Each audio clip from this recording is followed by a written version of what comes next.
ॐ भूर्भुवः स्वः तत्सवितुर्वरेण्यं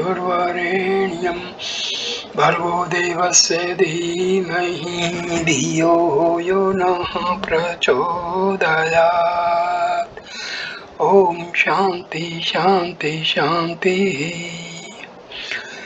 Namaste my dear friends. This is second video on the topic Who am I? Explained and described by Acharya Sri Ram Sharma of All World Gayatri Pariwar. So this video starts with chapter 2.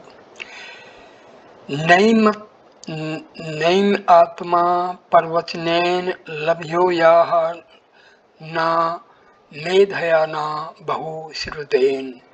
Say the Upanishads. The soul cannot be perceived by sermons or through intellectuality or by too much listening to discourses on spirituality. The preceding chapter would have evoked a curiosity in the reader to learn about that entity called soul. After knowing which nothing else remains to be known, it is but natural to have such an aspiration. The natures of the body and the soul are so distinctive that a closer examination reveals the difference between the two. Whereas the body is composed of gross physical elements of matter, the soul is infinitesimally subtle, sukshma, beyond all imagination. According to the well-known laws of science, in a compound, the substance having lesser density tends to dissociate from the associated matter.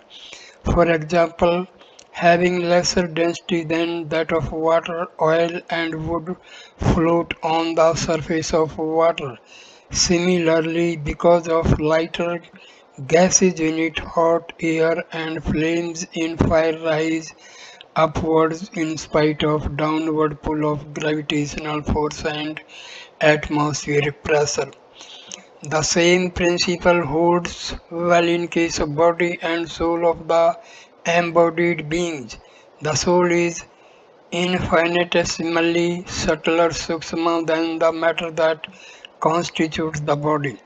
Hence, in spite of being engaged in the body, Hence, in spite of being encased in the body, instead of remaining as its inseparable permanent constituent, it strives to disassociate itself from the latter to rise to a higher level of consciousness.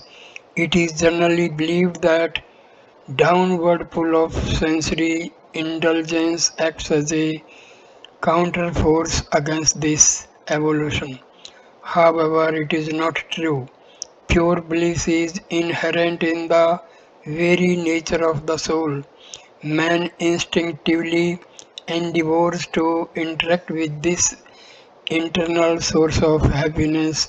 That is why everyone desires to be happy.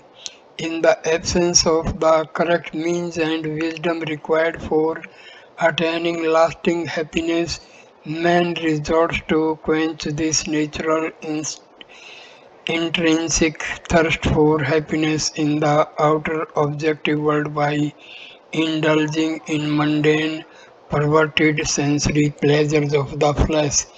If he somehow has even a fleeting taste of the bliss inherent in the true self, would he run here and there chasing the mirage of happiness? Dear reader, you must be reading these lines with the same expectations and excitement which a traveler feels on receiving a letter from his dear ones after a long period of absence from home.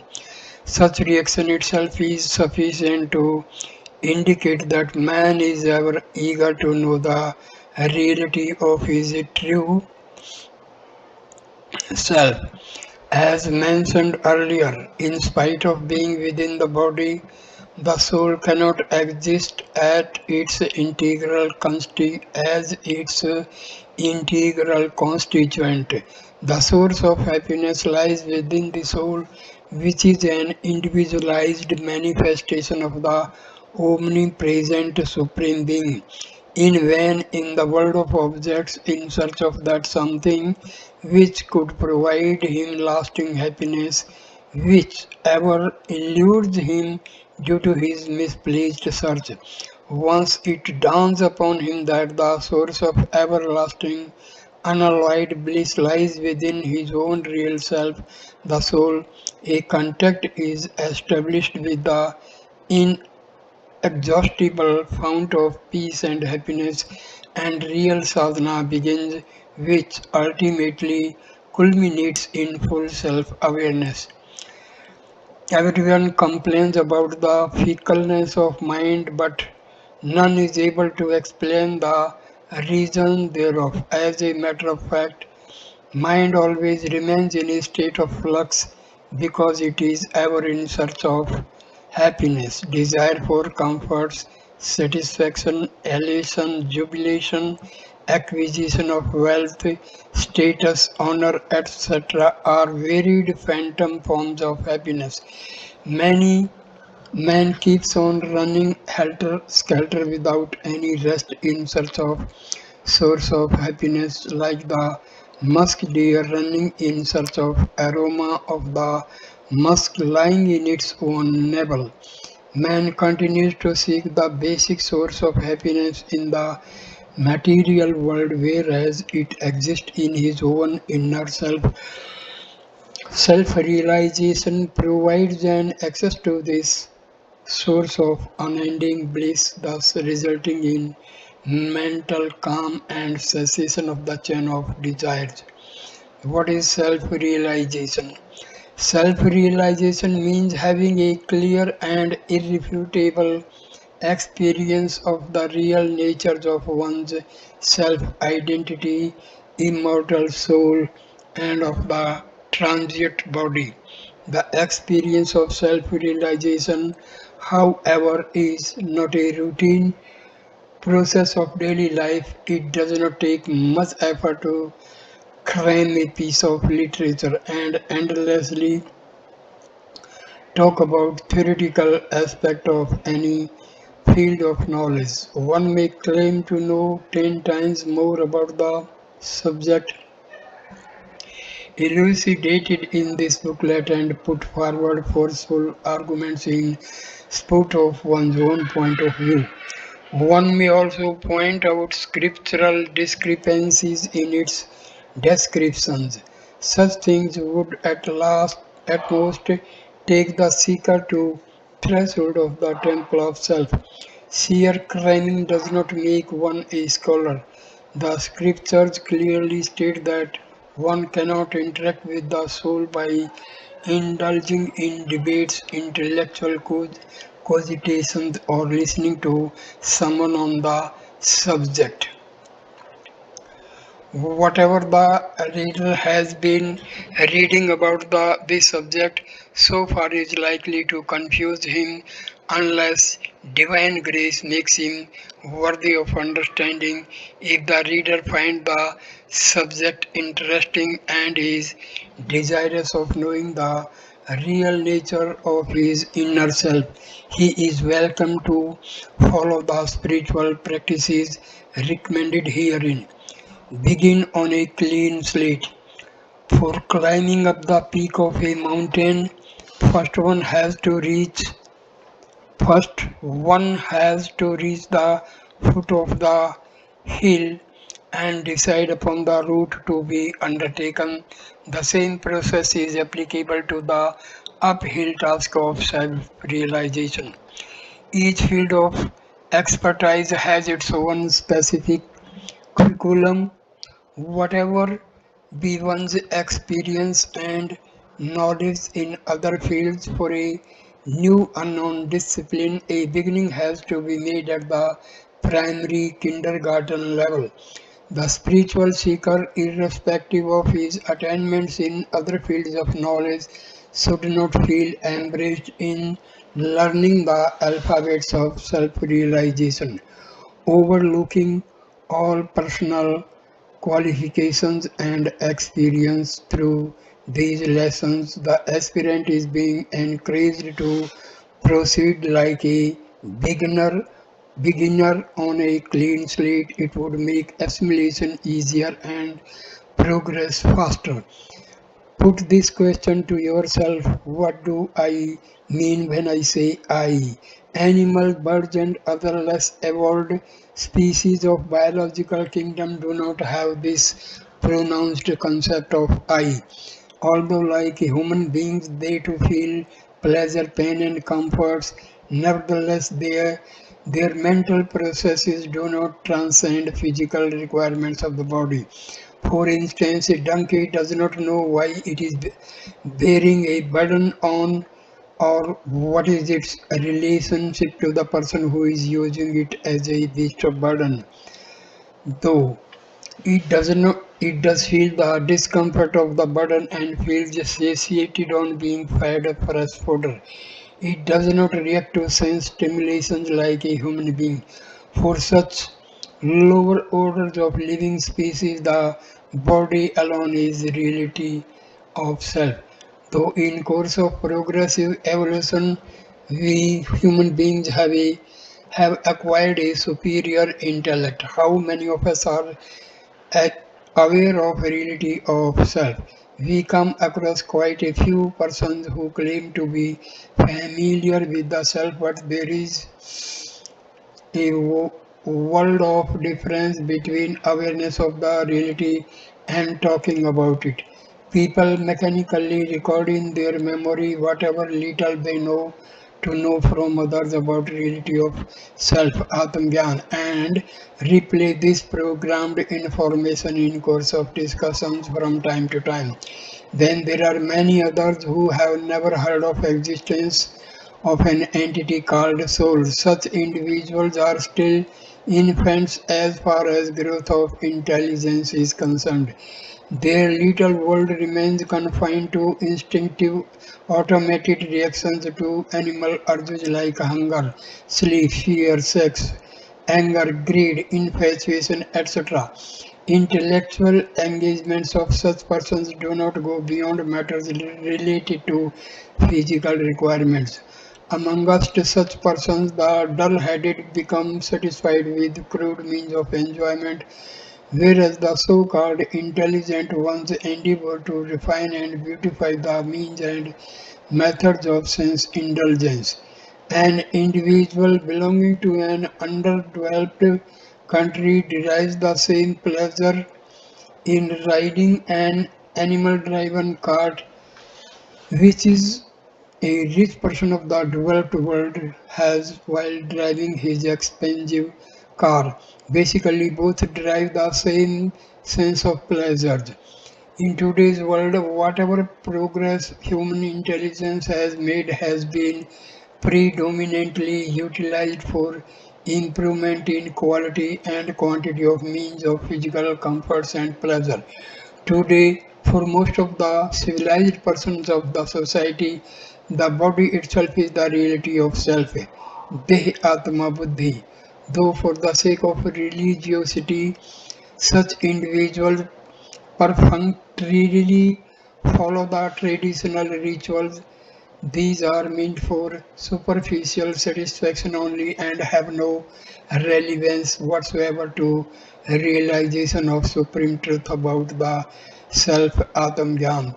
For instance, such acts as philanthropy are regarded as virtuous activities, but these do not necessarily lead to spiritual search unless performed as part of sadhana without expectation of name, fame, or other rewards, though such rituals as yagna and tap, endeavors for acquiring spiritual wisdom and work for welfare of society, are considered by scriptures as essential duties of all human beings. To whatever faith they subscribe, these do not by themselves take one closer to the discovery of indwelling soul. Soul, Atma, is so infinitesimally rarefied sukshma that it cannot directly interact with any material object.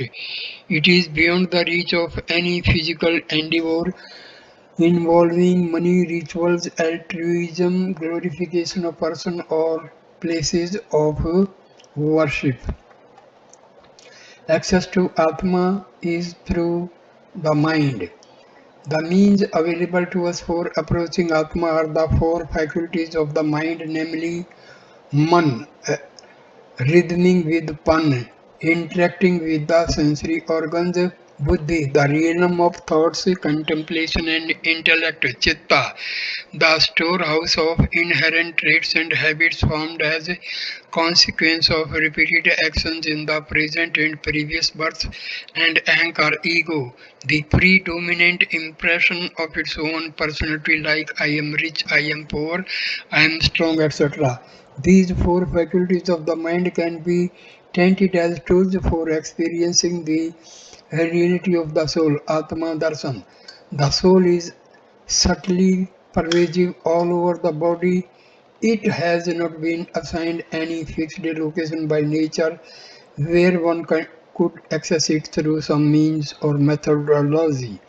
As only the faculties of mind are capable of revealing the stages of growth of the soul in evolution, its modes of manifestation informs exploration of secrets of the inner world of the mind is an essential part of spiritual search. The realm of mind is not an illusion. The domain of mind functions as per its own underlying principles like the external material world. Within moments, thoughts travel from New York to Switzerland through New York and though New York and Switzerland in the mental imagery do not have a physical presence in the mind. Nevertheless, these are reflections of an actuality which does exist elsewhere. A shadow is as much a reality as the object of which it is a reflection. Nothing can be conceptualized unless it factually exists in substance somewhere.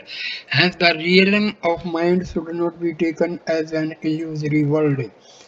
An infinitesimally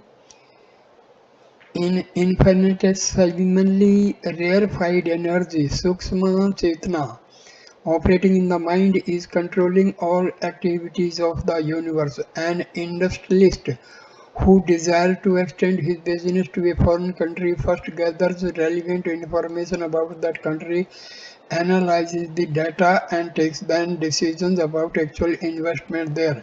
Divinity sends its probing messages to a soul capable of illumination as intuition in mind. By entering the domain of mind, by reading body language, facial expressions, psychoanalysis, polygraphy, etc., we can find almost everything about the emotional state and reflex response of a person. Such things, however, pertain to a very small part of the conscious superficial layers of the mind. In the deeper layers of the mind, subconscious, subliminal, and superconscious, paranormal, extrasensory domains are hidden.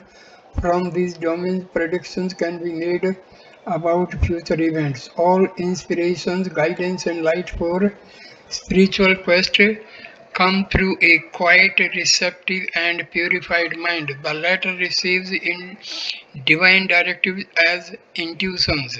The tongue expresses them in words which are then recorded in the holy books. In absence of these faculties of the mind, man would have functioned like a mechanical robot. It is the domain of mind which serves as a channel between ultimate causal realm of the spirit and the soul of man encased in Maya. Yogic practices for control of body and mind are different. Now let us endeavor to enter the domain of mind, examine the reality of soul and experience its existence with the help of paranormal powers inherent in depths of the mind. All seekers throughout the world have been adopting the same methodology for understanding elementary facts about any subject. There is no alternative to application of penetrating intelligence inherent in the inner world of the mind. Subjective investigation for discovery of the reality of self would have also required the aid of illumined intelligence. The science of spirituality calls this process as yoga.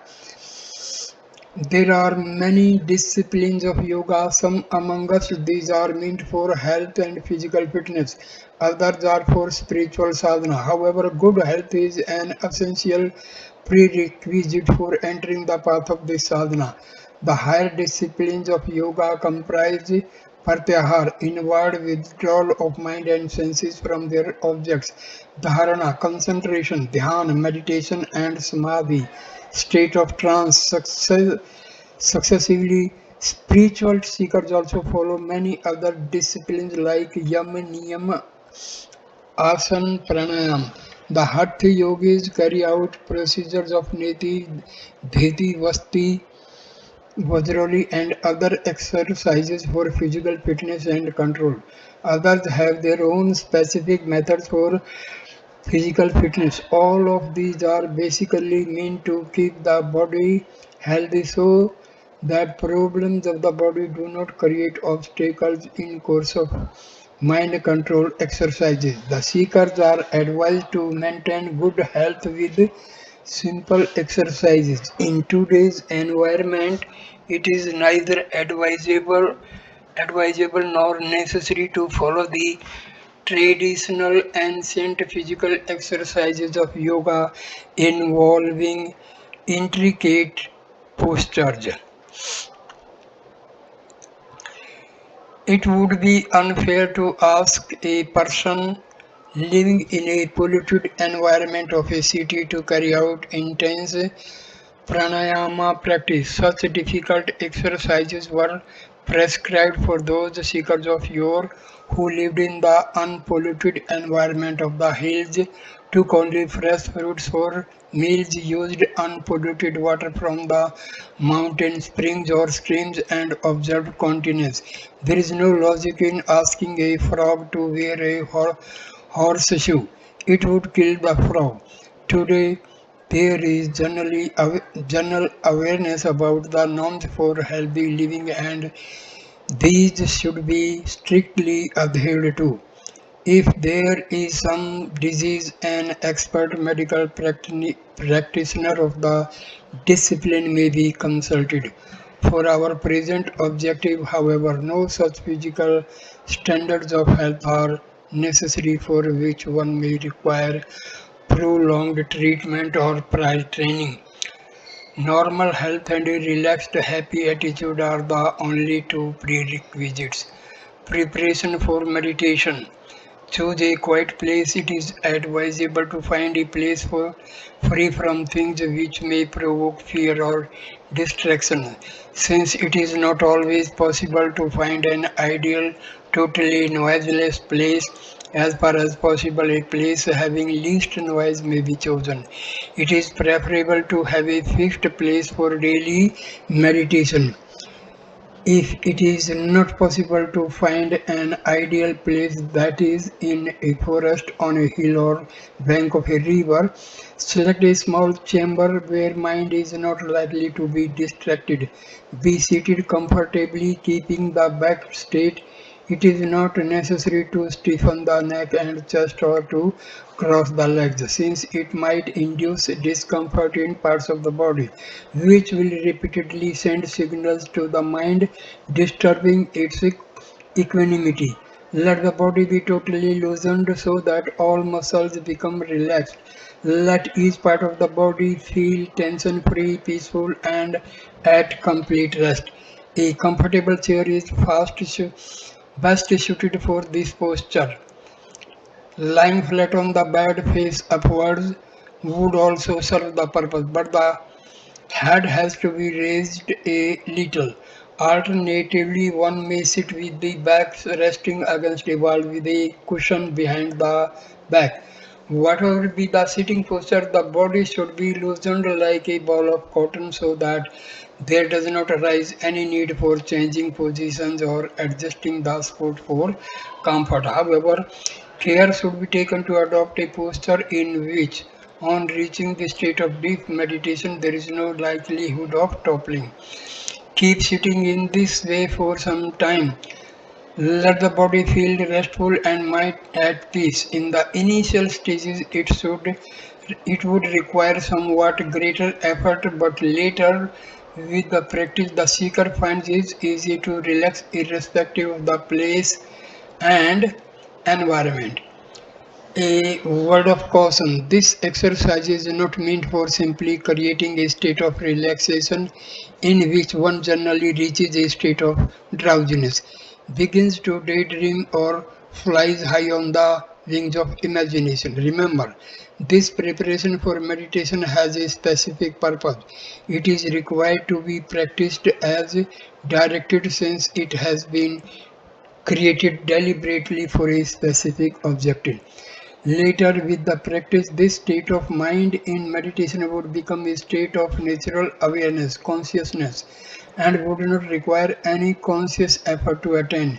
In different situations of life, giving rise to fear, misery, pain, apprehension, or stress, such as equanimity of mind, would become activated without any conscious effort, and the seeker would pass through the crisis in an attitude of calm confidence and peace. Soul is the nucleus of your world. Now, in the above state of meditation, collect all your thoughts on the nature of I. Think absolutely nothing about any external person, place, thing, or event.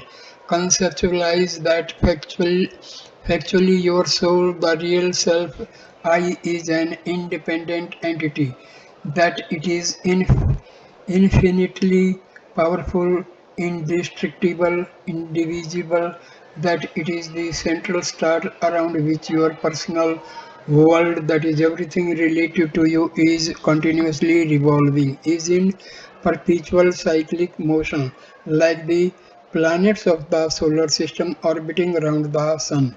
Conceptualizing the inner self as the nucleus of your world, brightly illuminated like the sun, resolutely create such an imagery in your mind with the help of the creative nature of your mind in your mental horizon. Establish your soul as a centrally located stationary central star around which everything related to you is is perpetually revolving. Assure yourself that these things around you are dependent on you, but that you are not dependent on any of them, and that though you are providing them energy for their movement, nevertheless they have their separate existence and in no way belong to you. After persistently practicing in this way, in a few days, such an awareness will become deep rooted. Do not think the picture you are conceptualizing is fallacious or fanciful. It is an exercise to let you appreciate that laws of motion in nature are universally applicable as much to the living being as to inert matter. As a matter of fact, each cell particle, living as well non-living, it is perpetually in a state of rotation around some nucleus. In the solar system, there are planets revolving around the sun, and the latter two is circumambulating some other invisible nucleus of energy in the universe. The nucleus of energy in our heart makes the blood circulate around the body. It is the natural property of everything tangible or intangible to follow its particular law of cyclic motion. Sound natural forces, ideologies, and atoms of various elements are always moving forward following their particular rotational trajectories. The natural law of motion governing periodical cyclic changes is working everywhere, all around us. Life and activities of followers of particular ideologies revolve around the protagonists of these ideologies. As mentioned above, the soul of an individual being is a nucleus of energy and elements of all natural systems, living or non-living, which are related to the individual, move around the central force. In other words, their action and reactions are indirectly influenced by this nucleus soul within a time-space paradigm. On becoming thoroughly convinced about the reality and universality of these natural phenomena, you will notice an unusual transformation in your outlook. You will clearly perceive yourself existing as a nucleus of energy acting on everything related to you. You will find that your world and all material objects related to you, such as your house, your car, garments, ornaments, money, and property, are not an integral part of you.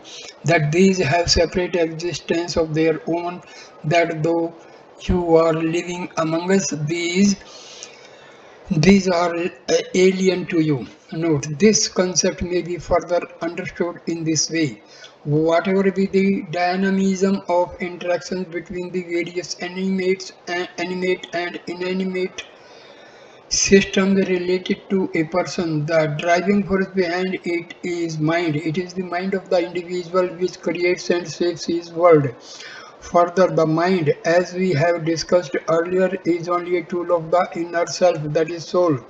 Hence, the soul has been referred to as the central star of the personal world. Besides, as in spite of being the source of energy to the entire solar system, the sun itself remains unaffected by the dynamics of its system.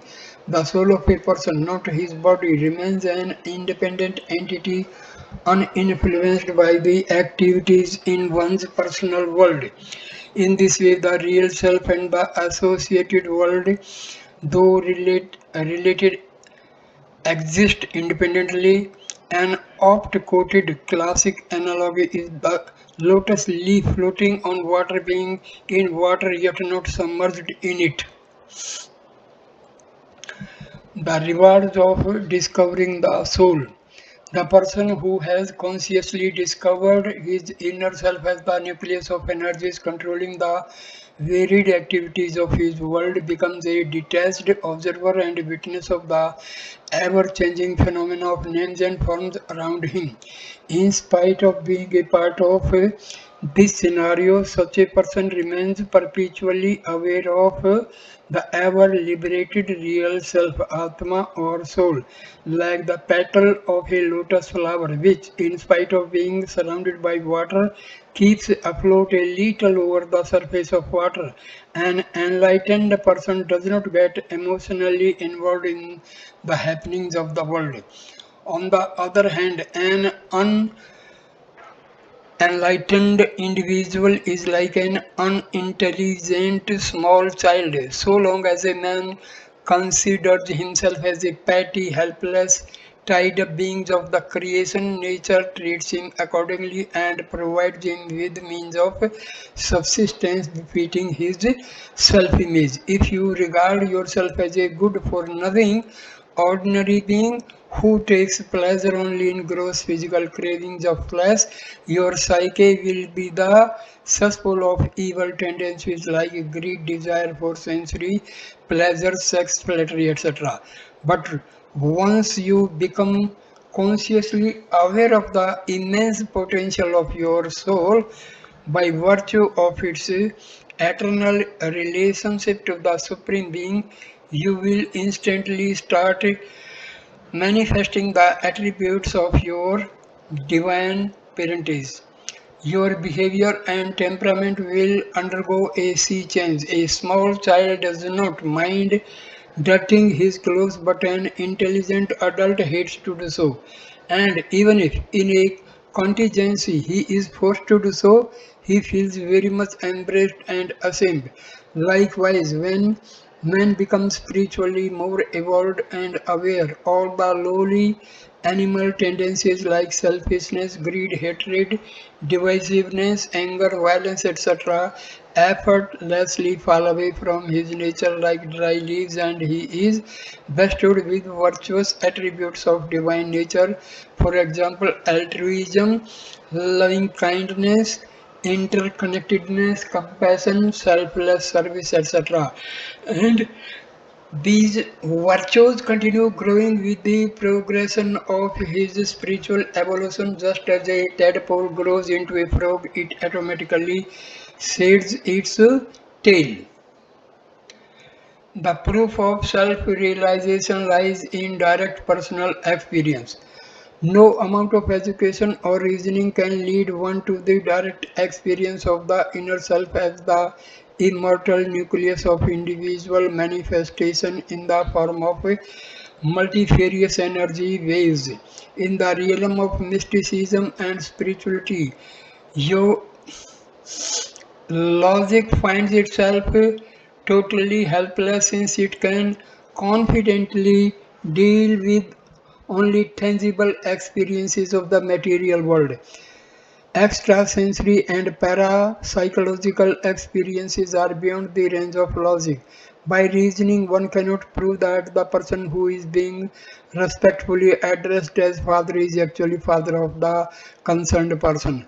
Hence, for experiencing the transcendental supreme source of ourselves, as well as the universe, we will have to discard the logical approach and take recourse to the traditional established and tested practices of dharana, concentration, dhyana, meditation, and samadhi, trance successively. Therefore, in order that the uncertainties of pros and cons of the disciplines being proposed here do not unnecessarily engage the mind and interfere with the objective of experiencing the soul Atma, let us silence the logical reasoning in these discussions.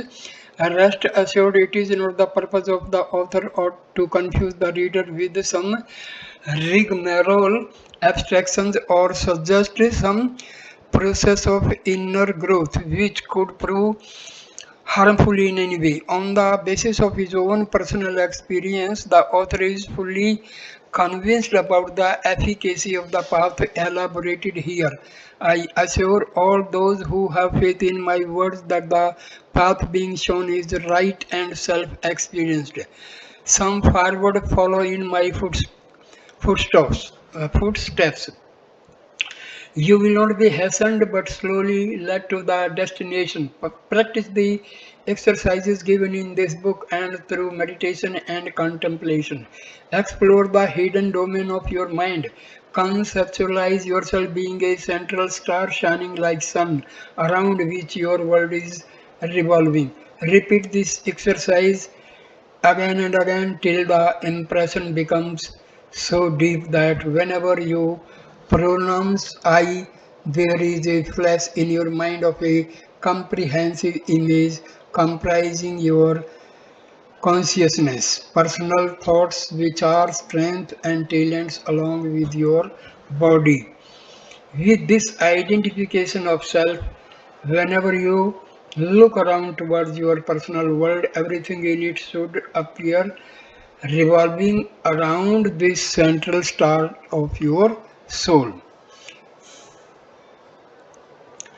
The relationship of an individual and the beings in his personal world are compared to the sun and its planets. The former acting as the source of energy to the planets in its system, which are themselves also rotating around their own axis. All dynamics inherent in the personal world, for example, the planetary system of the sun of an individual, the sun, depend on consciousness, thoughts, strengths, and talents of the solar system of that individual. The beings in the personal world follow their independent, repetitive daily routines of activities, rotation of planets around their independent axes. To hasten the process of Awakened awareness of the soul, Atma Svarup Darshan. Here is another method in the state of meditation. Repeat your own name slowly, solemnly, and respectfully as though you were calling someone of eminence. With this practice, you will find your mind getting concentrated on the real form of self. This was the method used by Lord Tennyson for activating the potentiality of his soul. He writes that through this method he had become vaguely aware of the reality of the soul and in due course also became conscious about the irrefutable existence and indestructibility of the soul and found the basic source of consciousness. While trying to conceive the reality of the soul, some seekers tend to confuse the higher inner self I with the false narrow self I as commonly related to body and thus become distracted from the reality of the soul.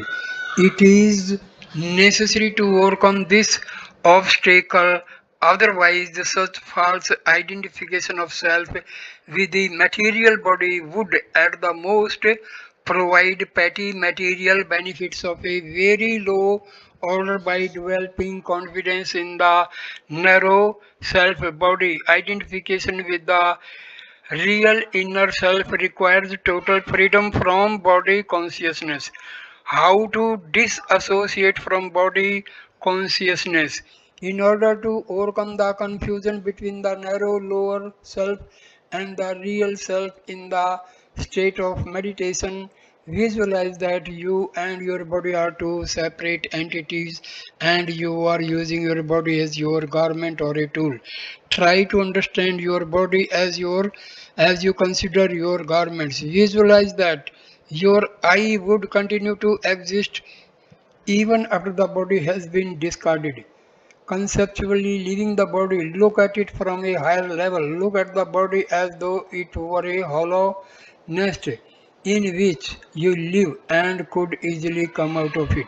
Consider yourself as the caretaker of this house, who is responsible for its sanitation, keeping it pure in thoughts and deeds, strength, keeping it strong and functionality, physical activity.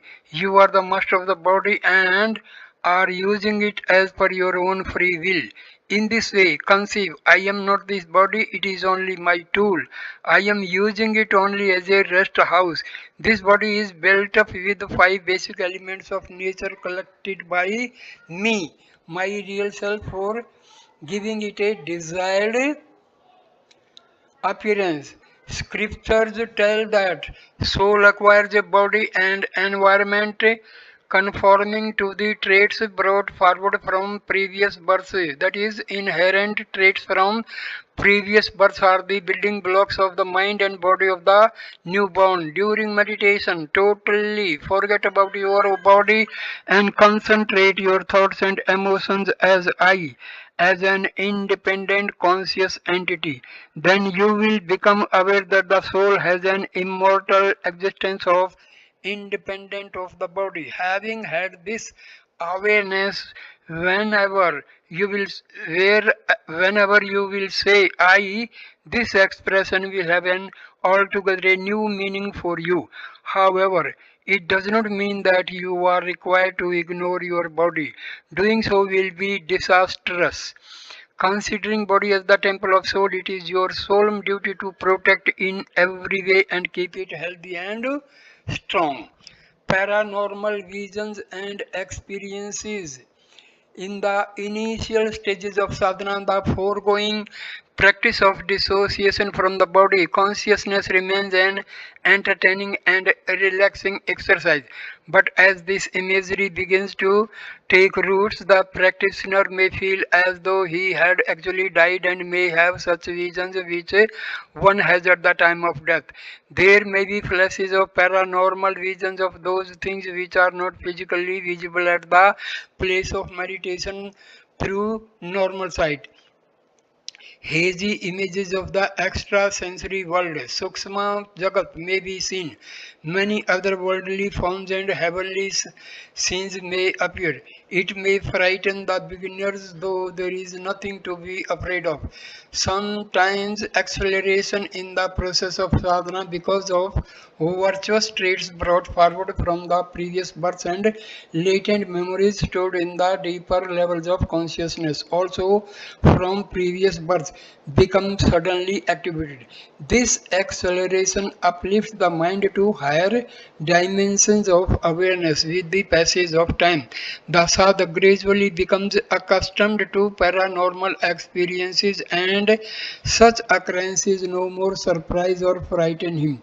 With steady progress, the seeker acquires the capability to dissociate with the soul from the body at will, which rising beyond the body becomes aware of phenomena beyond physical sense perception. In this state, however, the soul of the practitioner does not actually leave the body, but like a person sticking out of his neck out of a window to look outside and then withdrawing it at will, is able to transcend the limits of the body without severing connection with it.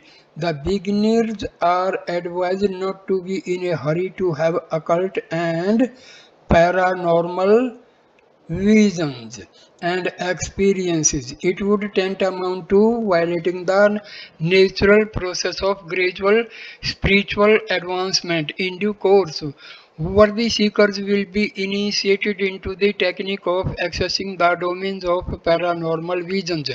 Proksa Darshan.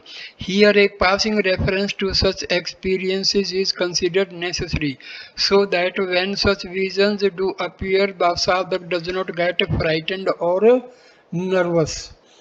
Immortality of soul. Generally, people accept the concept of immortality of the soul on the basis of inherited faith or tradition, but there lurks a doubt about its authenticity.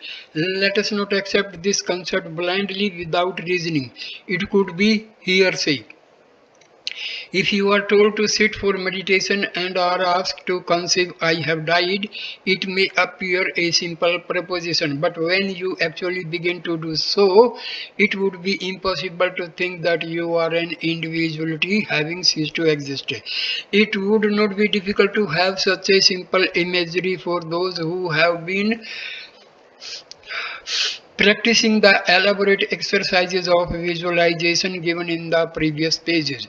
The moment one thinks about one's death, although an image of one's dead body is formed in the mind, at the same time there is an awareness I am standing aside looking at it. This I is ever vigilant, ever present. Try as one may. One cannot conceive the death of this I, the seer, the analytical faculty of one's intellect, which are buddhi, thus insist that the soul I is immortal. In this way, deep within human consciousness is entrenched an unwavering faith in the immortality of the soul. By no endeavor whatsoever can this intuitive faith be rooted out. It is based on numerous past experiences of death of the body in earlier births, beyond which the soul has continued to exist. When a person becomes unconscious because of a shock or under influence of drugs, this eye remains wide awake and alert. Otherwise, on regaining normalcy, how could a concerned person know that he had been unconscious? Firm faith in one's real self as indivisible, immortal, and beyond the reach of physical sensory perception is an essential prerequisite for us starting on the path of self-realization. Until the seeker develops such a faith, one cannot have unqualified absolute belief in immortal and eternal existence of one's real self and keeps on re- relapsing on to the old accustomed narrow outlook in which one considers the body as the self, thus rendering all efforts for self-realization meaningless. Hence, the seekers are advised to concentrate on developing a deep conviction of immortality of the inner self, the real I. First become fully convinced of the immortality of the soul, only then take up spiritual sadhana. Even in the course of progress of sadhana, it is advisable to periodically remind oneself about this reality of the inner self. Later, such perception will prove to be of a great help in experiencing awakened awareness of one's soul, Atman Sarupa Sakshatkar. The inner self is immune to physical forces. During meditation, visualize that your real self is getting separated from the body, that it has the potentiality to overcome the constraints imposed on it by the five basic elements of which the body is constituted, namely Akash, Vayu, Agni, Jala, and Prithvi, that is air, fire, water, and earth, respectively. Scriptures tell that these five are the everlasting primordial constituents of all forms. Conceptualize that your inner self is no longer confined by the body. Henceforth, in the following discussion, wherever the word I, my, or me are mentioned in the text, these refer to the soul speaking on behalf of the individual being. Conceptualize now. I have acquired independence, therefore I can now fly all over the space, Akash, like birds, whenever I so will. Now the force of air can no more obstruct my movement or speed in any way, nor can it dehydrate me. Soul being a supernatural entity without water as its a constituent. Further, visualize going through a huge column of fire. I am passing through it comfortably without feeling any heat or pain. How can the soul, which is supernatural, be burnt? The excess of heat is limited to heat sensing inflammable organs of the material body. Similarly, the soul Atma is free from the effects of earth Prithvi.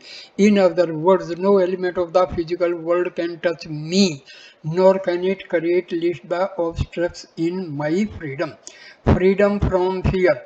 Not only does the above exercise of visualization elevate the status of the soul above the body, it further creates an awareness that the former is beyond the reach even of those five preliminary elements, Pancha Mahabhuta, which constitute its body's activities and existence.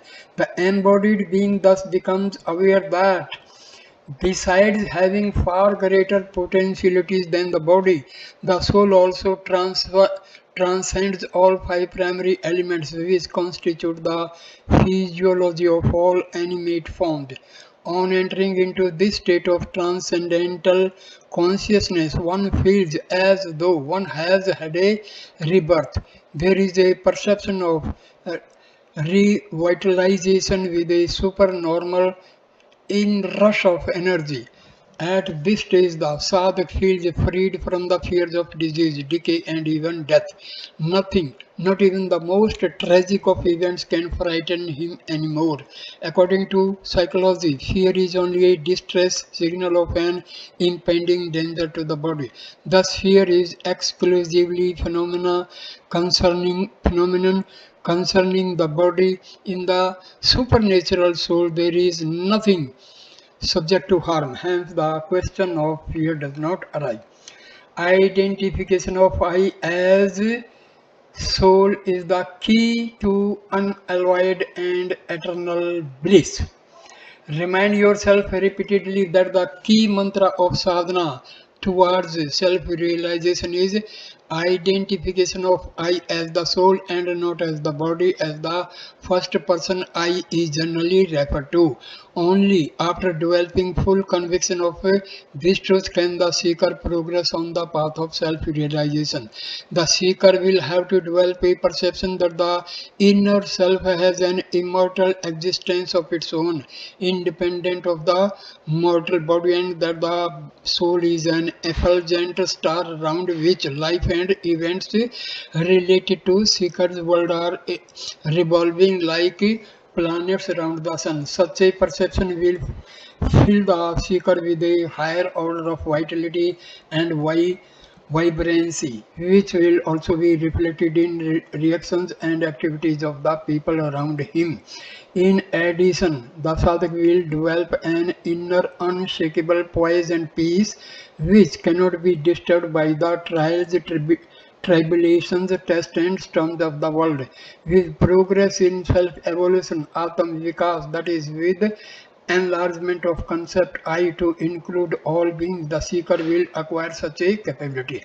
An enlightened person, Atma Jnani, continues to be steadfastly calm in moments of great calamities in life, waving his hand in the uh, waving his hand, he bids farewell to the worldly problems, saying goodbye, go away, go and get lost in that darkness of illusion which had created you. Blessed is one who has mastered the key mantra of immortality of his I-ness, one with the supreme source. Seekers now start putting into practice with faith and enthusiasm the primary lessons toward self-realization. If your progress is slow, be not ever anxious for quick results. While moving forward, if sometimes you slip backwards, do not be disappointed. Later you will make up the loss. If you are serious, sincere, single-pointed and steadfast, you are sure to be crowned with ultimate success. Self-realization, remember, a journey of 100 miles begin with a step. Affirmation of this lesson. I am the powerhouse of talents and energy. I am the inexhaustible source of divine thoughts and visions. My world, people, events, and things related to my person are revolving around, working under the influence of me. That is my inner self, a spark of the divine effulgence. I have an immortal self identity of my own independent of this mortal body. I am indestructible, I am indivisible, none can harm me. So my dear friends, I end the video here. Thank you for watching and listening with patience and devotion. Please like, comment and share the video and subscribe the channel. नमस्कार ओम शांति शांति शांति ही